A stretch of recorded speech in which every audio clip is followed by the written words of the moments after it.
Good afternoon, everybody, and welcome back to another episode of Crafternoon with Camrose Public Library. My name is Nicole, and today for our project, oh, there's a bug in here. That means it's spring.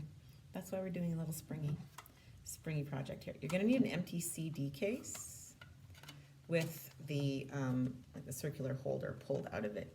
They're pretty easy to pull out if you're pretty careful about it. Just got to kind of pry them off. You're going to need a pair of scissors, some glue,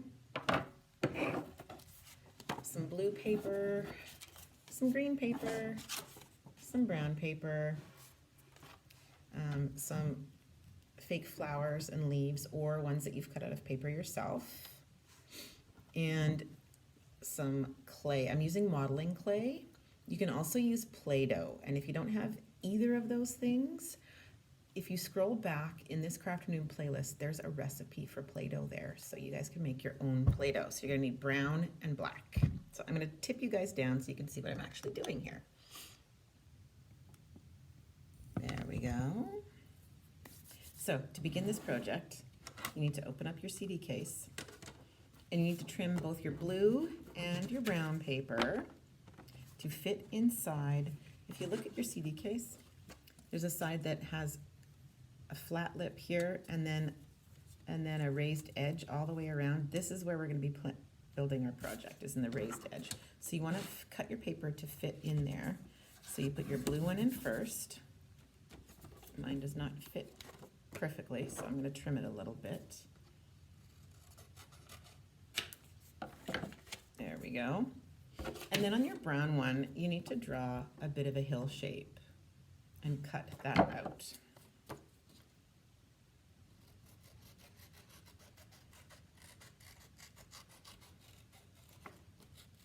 There we have a bit of a hill shape, just like that. Now we're going to glue this, and it won't take a lot of glue because we're going to actually close the lid on this finished project. At the bottom there, see how it looks like blue sky with a hill? And with your green paper, you can draw and cut out some little grassy looking pieces, which we will then glue to the edges. Oh, that's a big hunk of glue. I do not need that much glue. We're going to glue that to the edges so it looks like the grasses are growing out of the edge of this hill here. Just like that. So now comes the fun part. I have glue all over my fingers. That's not the fun part. I need some paper towel here. Now comes the fun part. If you're using modeling clay, you're going to want to work it in your hands and get it nice and soft and warm because it's easier to work with that way. We are going to start building. Actually, sorry, no, my black clay first. You need a little bit of your black clay. Save some for another purpose. And you want to roll it out into a snake. It doesn't have to be a very thick snake.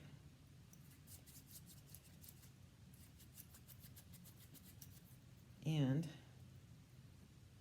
come on, snake. On the table is better. Oh, but I'm shaking my camera and you can probably hear the table. We're going to place it on the bottom of that brown piece there and press it in. I'll lift this up so you can see what I've done here, just like that. Now we take our brown clay and we start building the insides of what will be an ant farm, or ant hill, I should say. So you need to have tunnels. So kind of break it up, make some tunnels, make some places where the ants can get out, and little tunnels underneath where the ants can live. Push it in. I'll show you what I've got so far. I've just kind of made a flat bit of clay and then ripped it in places, and then you can soften those up and make little tunnels for your ants.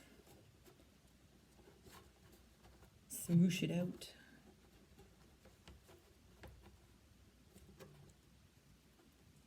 And you want the top of your tunnels to exit to the top of this brown piece because that's kind of like the background. Some more clay. I need a big piece of clay here. So make sure that none of your, like all of your little holes that aren't connected, parts of the tunnel that aren't connected to the top of your anthill are open, because we don't want our ants getting trapped in there. Don't worry, we're not using real ants. Parents, you don't need to stress about that. I'm gonna make this one bigger and go all the way to the top.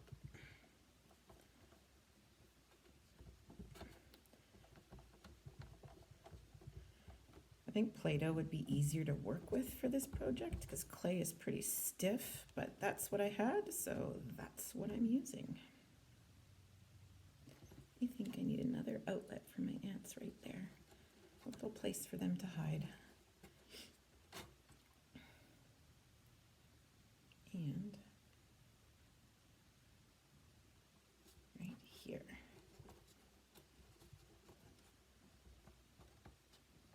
If you have some tools for working with your clay, you can also, I'm just using a pen, you could carve out some hollows for your ants to escape out of. You can actually even use a pen. Can you see how I'm using my pen to smooth out my edges here?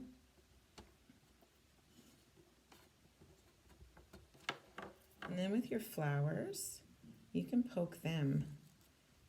Actually, mine have little nibs on the ends. I'm going to cut that off. And I'm just going to use a little piece of my brown clay and use that to anchor them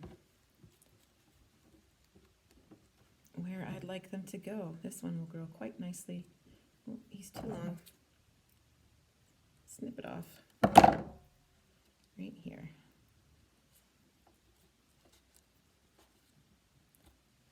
I think that's all I want. So this is what we have so far. Little tunnels for our ants to crawl around in. And to make your ants, easy peasy. Ants have 3 sections to their body. They have their head, their thorax, and their abdomen. So we need just teeny little bits, teeny little balls of your black clay. Roll them into balls. And then you can start putting your ants in their anthill.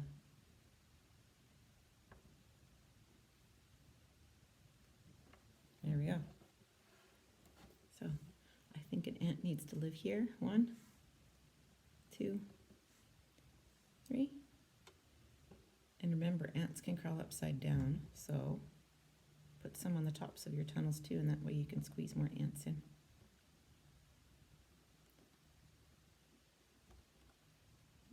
Make sure that you adhere them to the brown clay, otherwise they will roll around. Get up nice and close so you can see my little ants. The lighting is not great in here. There we go. Can you see them hanging out? You can even put some ants on top of the ground and tuck them into little crevices. Make them crawling up the flowers and the leaves. When you're working with this project, you want to make sure that your clay is not going above the edge around the CD case. And then, when you've got as many ends as you want, you can just close it up. If you want to, you can hot glue it closed, but before you do so, if you want to hang this on a wall, on the tops of CD cases, there are 2 little holes. You can put some string through there so that you can hang this up on your wall. Thanks, you guys. And like I said, if you need a Play-Doh recipe, just look back in the Crafternoon playlist, and there's a recipe for Play-Doh in there. Thanks, guys, and have a great day.